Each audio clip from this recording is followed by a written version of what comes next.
Alrighty, welcome back everyone. We just talked about that rather gross game that happened up in Lexington this past weekend. Georgia did come out with a win 13-12, and they're going to have to figure out a lot of stuff before they go to Tuscaloosa in a couple of weeks. But let's get into this LSU game, because this was the craziest game of the weekend. There is no two ways about that. If you have not watched this game, go back and watch it. It is as college football as you could possibly get, right down to the officiating job. There were a number of calls throughout this game that were just terrible. There's really no other way to put it. I would love to sugarcoat this for the officiating crews, but man, there were a couple in this game that were just all over the place and had no business being called. The main among them being that unnecessary roughness against Kyle Kennard. I don't know how they got to that, frankly. I genuinely don't understand. Maybe I'm misunderstanding the rule. That's a defender. Garrett Nussmeier is a defender. After he throws that pick, once he starts running towards the ball, you were allowed to block him. Now, what I will say is Kyle Kennard had no business blocking him. He didn't need to block him, so that is the other part of the argument. Doesn't necessarily matter to me. Whether he needed to or he didn't need to, it wasn't a penalty, plain and simple. So that was the very, very tough one for South Carolina. There was an offensive pass interference call earlier in the game that was all over the place. I think the horse collar tackle was a horse collar tackle. I don't know if there's a real argument the other direction, but South Carolina fans were plenty mad about everything else, so that was one that got a little bit of attention as well. Overall, I think officiating played their role. That is for sure. They were a big part of this game when that should never be the case, but they were a big part of this game. But the bigger part was obviously losing Lenora Sellers. When you lose a player like that on your offense that is so important, that brings so much energy to that team, and frankly, makes you just a little bit scared of this passing attack. The South Carolina passing attack is not going to be scary. Let's just call a spade a spade. They're not going to be an elite passing attack. The reality is, they're a little bit scarier with Lenora Sellers back there, and that's really all you need. When Robbie Ashford came into this game, it was very stagnant. LSU knew exactly what they were going to do, and they were saying, we're going to blitz a lot of people, we're going to force you to run the ball, and if you want to pass the ball, more than fine. Robbie Ashford's going to miss guys. That's the reality of the situation, and that was exactly what LSU did throughout the entirety of the second quarter, or second half, was just attack. All-out attack from start to finish, because they knew the guy back there did not have the ability of the other guy. Now, Lenora Sellers' arm is not necessarily the craziest thing in the world, and they weren't lighting LSU up down the field, but the biggest difference is Lenora Sellers in this game had 10 carries, 88 yards before he left it. Robbie Ashford comes in, 11 carries, 11 yards. That's the big difference. If Rocket Sanders is the only thing you have to worry about for LSU's defense, they're going to look successful. They're going to be able to stop you at least from time to time, and they did let Rocket Sanders get lost in one of those. But overall, I think there are a number of different things to take away, and obviously South Carolina fans are going to say this thing got stolen from them, and I in some ways agree with you. I'm not necessarily taking that away, but LSU coming back from 17 down is a big deal. You know, there are a number of things that had to happen in this game, probably one of them being Sellers going down, unfortunately, for LSU to find their way back into this game, but also LSU had to do a lot of things right. They had to play a lot of really good football and had to attack on the defensive side of the ball, and they did a really good job of that in the second half. So, as many chances that were taken out of South Carolina's hands, I fully understand how upset you are. I'm not necessarily trying to tell you that you have no reason to be mad at the officiating.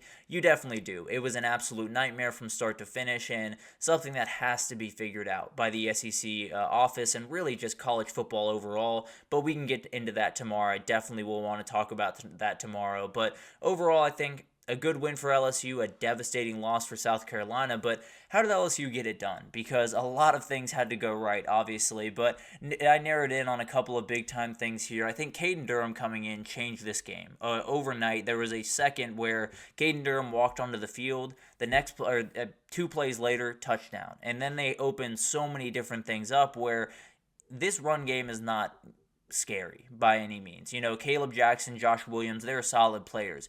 Caden Durham gives them something. Caden Durham gives them a spark that they very badly needed. And that third and 9 call for that touchdown where that was a great call, a great run, just a crazy call in some ways, but it worked out beautifully. And this is a really special athlete. It's one of those guys that I know you want to give preference to Caleb Jackson and Josh Williams that have done all the work and are comfortable in the offense, and I get all of that.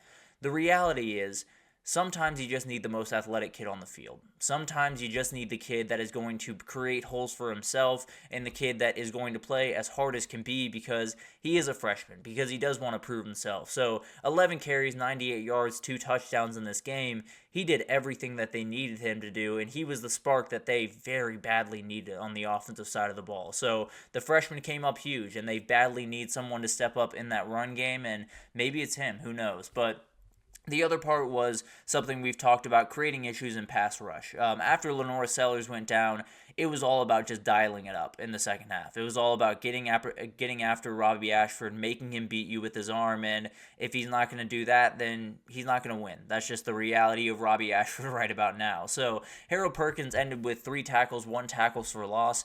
That is not even near the effect that he had on this game. He was all over the place in this game, and he created so many problems, and more than anything, created a lot of free rushes for Brandon Swinson, who went 3 sacks, was absolutely a game wrecker in this game. I believe had a forced fumble late in this one as well, but really, really incredible. And the biggest factor here is, if you can't throw the ball downfield, Blake Baker's scheme is going to look really good. They like to be on attack mode. They like to play man coverage on the back end. If your receivers are not going to be able to get separation, your quarterback is not going to be able to put it there, LSU is going to be able to run the defense that they want to run. So this kind of gives you an idea. That second half gives you an idea of what this looked like in the best possible circumstances. This is what it should look like in 2 or 3 years when Blake Baker really gets rolling at LSU. Is they should be on attack mode pretty much from start to finish. They should have really good coverage corners on the back end that can play man coverage pretty much every down, and they'll be able to win a lot of games. The thing is, once you face an elite passing team that has that, counterpunch to what you're trying to do,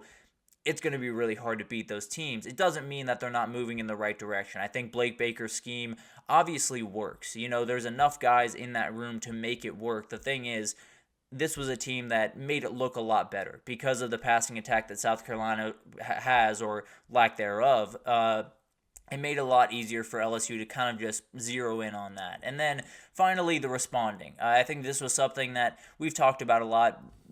Winning when you're down 17-0 away from home, that's a big deal. There's no two ways about that. I know a lot of things went LSU's direction in this game, but the reality is a lot of things had to go their direction, and a lot of things South Carolina kind of handed LSU in a number of different ways. So we can talk about a number of different things, but SC had a 14-point lead nearing halftime. LSU was able to force a fumble, get back, and score a touchdown. They also, and then get the ball back and score the winner. They did a number of really, really good things throughout this game. LSU also took the lead on the first play of the fourth quarter, and then Rocket Sanders came back in 3 plays and ran, I believe, 67 yards for a touchdown.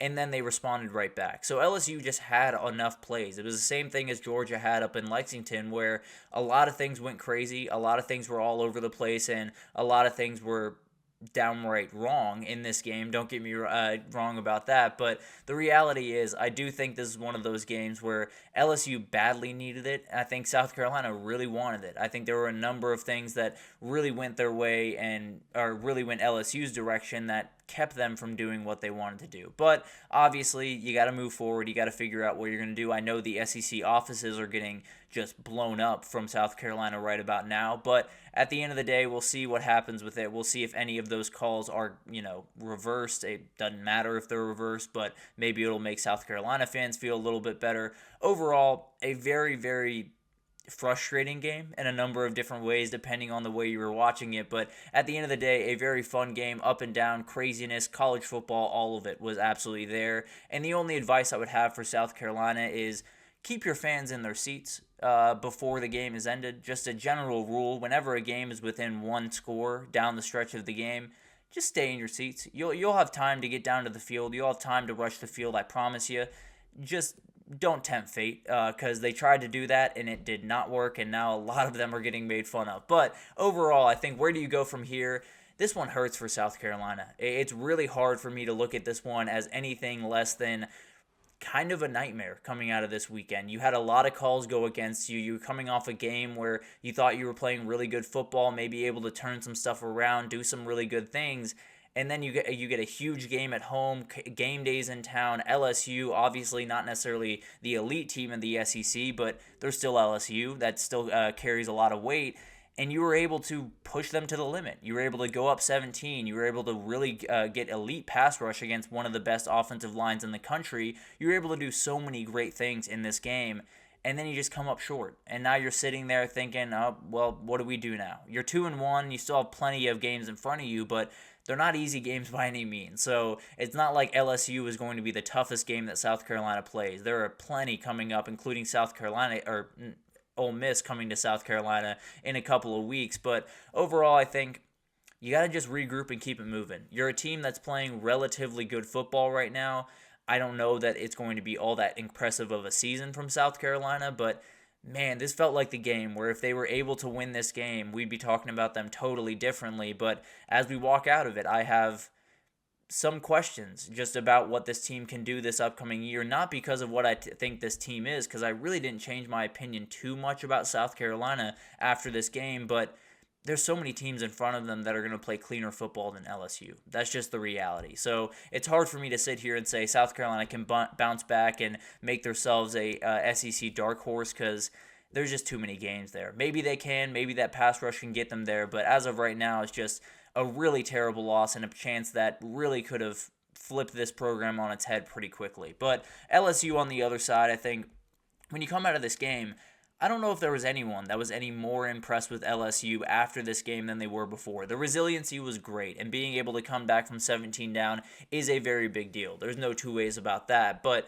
at the end of the day, they did not play great football in this game. They were a little bit all over the place defensively, especially early on. The only time that they were able to do stuff defensively was when a quarterback was on the field that they were not worried about throwing the ball, and there were a number of things on the offensive side of the ball that were not as clean as they had been in past weeks. So overall, I think LSU played good enough. You know, they got the job done, they move on with a win, and that's really the end-all be-all here, right? LSU is just trying to stay in the hunt. They're trying to stay in the race for the SEC, and getting this win, now you have UCLA coming to town, South Alabama before a bye week, and then you got Ole Miss coming to town. So you got a couple of weeks here where LSU could get two big wins, go into a bye week, and then who knows who they are when Ole Miss comes to town. Who knows how much they've fixed and how much they've gotten better, and maybe they're a team that can get that win, and if they do, then we're officially talking about them back in the CFP hunt after a really gross week one. It would be crazy to think that, but as of right now, LSU did just enough to stay in the hunt, and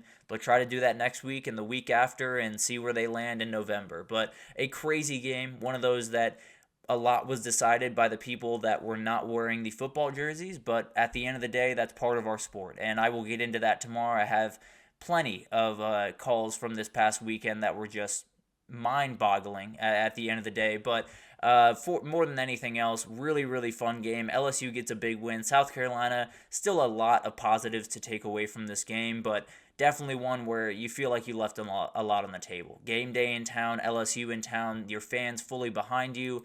Just felt like that one was one that slipped away that you're going to really wish you had back at the end of the season. But at the end of the day, you keep moving forward. You try to bounce back and see what you can do in the SEC this upcoming year. But let's take a break, and then we'll get into the rest of the SEC teams. We'll get into Bama handling Wisconsin, Missouri outlasting Boston College, Texas A&M just rolling Florida, and maybe a firing happening there here pretty soon. But we'll break that down right after this, so stick with us.